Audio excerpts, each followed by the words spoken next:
नमस्कार मित्रों, आप सभी का आपके अपने चैनल एस्ट्रो फ्रेंड अंशु में स्वागत है। मैं Anshu Gupta, astrologer and vastu expert. आज आपको एक अनोखे पौधे के बारे में बताऊंगी जिसको आप बहुत जनरली जानते हैं, पर उसके क्या उपयोग है आज मैं आपको बताने वाली हूं। तो वीडियो को अंत तक ज़रूर देखें और जो लोग चैनल पर नए हैं वो चैनल को सब्सक्राइब ज़रूर कर लें, बेल आइकन प्रेस कर लें, जिससे कि आने वाले वीडियो के नोटिफिकेशन आपको सबसे पहले मिले। तो मित्रों, क्या आप अनार के पौधे को जानते हैं? बहुत अच्छे से जानते हैं। अनार अपने आप में ही एक संपूर्ण फल है। अनार जितना ही सेहत के लिए अच्छा होता है, उतना ही पूजा के लिए अच्छा होता है, उतना ही लक्ष्मी जी और विष्णु जी को प्रिय होता है। तो अनार का पौधा बहुत ही कीमती पौधा है।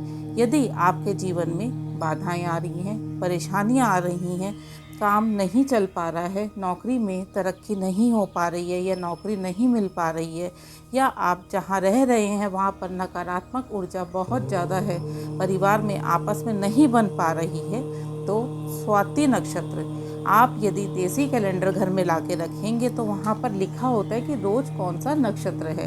तो जिस दिन स्वाति नक्षत्र आता है उस दिन स्वाति नक्षत्र में जाके अनार के पेड़ के पास जाइए और जाकर पहले अनार के पेड़ से माफ़ी मांगिए कि हम क्षमा चाहते हैं, हमें आपकी ज़रूरत है, तो हमें थोड़ी सी अनार की कलम चाहिए, यानी कि थोड़ी सी डंडी चाहिए। ऐसे प्रे करके आप अनार की एक छोटी सी डंडी तोड़ लीजिए, उसे घर में लेकर आइए। घर में लाकर एक लाल कपड़े के ऊपर उसे रखिए, उस पर चावल चढ़ाइए, धूप दीप और गुलाल चढ़ाइए।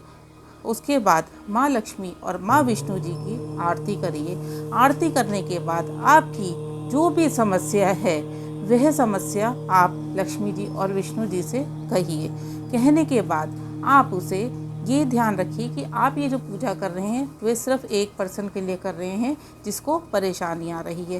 पूजा करने के बाद उस अनार की लकड़ी को चांदी की एक डबिया में भरकर या ताबीज बनवाकर अपने सीधे हाथ में बांध लीजिए। जब आप ये बांधेंगे उसके बाद देखिएगा आपके जीवन में जिस भी तरीके की परेशानी आ रही है वह धीरे धीरे दूर हो जाएगी। यदि पति पत्नी में आपस में नहीं बन रही है या आपका किसी से प्रेम चल रहा है पर वह नहीं हो पा रहा है या अड़चन आ रही है, तो ऐसी स्थिति में आपको पूर्वा फाल्गुनी नक्षत्र महीने में एक बार ज़रूर आता है।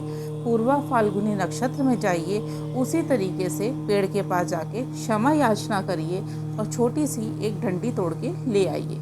जब उसे आप घर में लेके आएंगे तो आपने लाल रंग के कपड़े के ऊपर उसको डंडी को रखना है। उसके आगे चौमुखा दिया जलाना है, लक्ष्मी स्रोत और विष्णु सहस्त्र नाम का पाठ करना है, उस पर चावल चढ़ाने हैं, कुमकुम चढ़ाना है। उसके बाद आपको जो भी परेशानी आ रही है वह आप लक्ष्मी जी और विष्णु जी से कहिए, क्योंकि अनार का पौधा लक्ष्मी जी और विष्णु जी को बहुत प्रिय है, वह उसमें वास करते हैं। आप उनसे कहिए यदि आपकी आपस में नहीं बन रही है, अनबन चल रही है, तो हम दोनों के बीच की ये अनबन आप दूर करिए। और यदि आपको ऐसा लगता है लड़का या लड़की जिनका प्रेम चल रहा है या किसी वजह से उन दोनों में आपस में अलगाव हो गया है, तो आप उस चीज़ को दूरी को मिटाने के लिए प्रे करिए। ऐसा आपने 21 दिन लगातार करना है। 21 दिन के बाद शनिवार वाले दिन, जिस दिन शनिवार आएगा, आपने उसको सीधे हाथ में बांध लेना है। यदि आपके घर में कोई छोटा बच्चा है जो बहुत ही ज़्यादा शैतान है, बहुत एक्सेस में शैतान है, तो हनुमान जी की एक छोटी सी गदा आती है, उसे उसके गले में बांध दीजिए पीले रंग के धागे में। आप देखिएगा वह बच्चा शैतानी कम करने लगेगा। कई बार ऐसी स्थिति होती है कि घर में पढ़ने वाले बच्चे होते हैं पर वह पढ़ाई में मन लगाकर नहीं पढ़ते हैं, उनका पढ़ाई में मन नहीं लगता है, तो महीने में एक बार पुष्य नक्षत्र आता है। पुष्य नक्षत्र वाले दिन आप अनार के पेड़ के पास जाइए, क्षमा याचना करिए, छोटी सी एक टहनी तोड़कर घर में ले आइए। घर में लाने के बाद उसको एक लाल कपड़े पे रखिए और हनुमान जी का मंत्र बल बुद्धि विद्या देहु मोहि हरहु कलेश विकार, इस मंत्र की 11 माला जाप करिए। जाप करने के बाद बच्चे का पढ़ाई में मन लगे, ऐसे आपने माँ लक्ष्मी और विष्णु जी और हनुमान जी से प्रार्थना करनी है। प्रार्थना करने के बाद आपने इस लकड़ी को एक पीले कपड़े में बांध देना है। उसके बाद उस को आपने जो पीले कपड़े में बांधा है फिर उसको पीले धागे से बांधकर बच्चे की स्टडी टेबल पे टांग दीजिए। आप देखिएगा जब आप यह उपाय करेंगे उसके बाद बच्चे का पढ़ाई में मन लगने लगेगा। अनार के पौधे हमेशा घर में 3 लेकर आने चाहिए। 3 पौधे आप अनार के लेके आइए, उसे अपने घर के आगे जो गार्डन होता है वहाँ पर ईस्ट डायरेक्शन में रखिए। यदि आपके पास गार्डन नहीं है तो आप छत पे भी रख सकते हैं। छत पे भी इसको ईस्ट डायरेक्शन में रखना है। ईस्ट डायरेक्शन में रखकर आप उसको धूप दीप दिखाइए। लक्ष्मी और विष्णु जी से प्रार्थना करिए कि वह आपके घर में खुशहाली लेकर आए, आपके घर में जितनी भी नकारात्मक ऊर्जा है वह घर से बाहर चली जाए और आपका भाग्य बदल जाए। आपके घर में जो आर्थिक परेशानी आ रही है या धन की कोई कमी है तो वह सब दूर हो जाएगी। और यदि आपके पास छत भी नहीं है, आपके पास आगे का आंगन भी नहीं है, तो आप अपने घर के ईस्ट डायरेक्शन में किसी भी पार्क में जाके लगा सकते हैं और उन पौधों की आप देखभाल करिए। यदि आपने ये छत पे लगाए हैं और वो जब बड़े हो जाएंगे तो उसे आप किसी पार्क में लगवा दीजिए और फिर आप नए गमले ले आइए अनार के।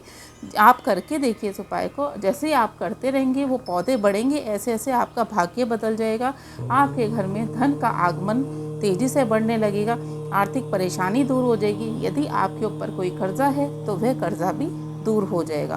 तो मित्रों, यह थी जानकारी अनार के पौधे के बारे में। यह बहुत ही कीमती पौधा है। अनार जैसे शरीर में रक्त का संचार करता है, उसी तरीके से यदि कोई बच्चा तुतलाता है या हकलाकर बोलता है तो अनार का चूर्ण उसको देने से उसका तोतलापन और हकलाहट दूर हो जाएगी। तो यह था कीमती पौधा अनार का।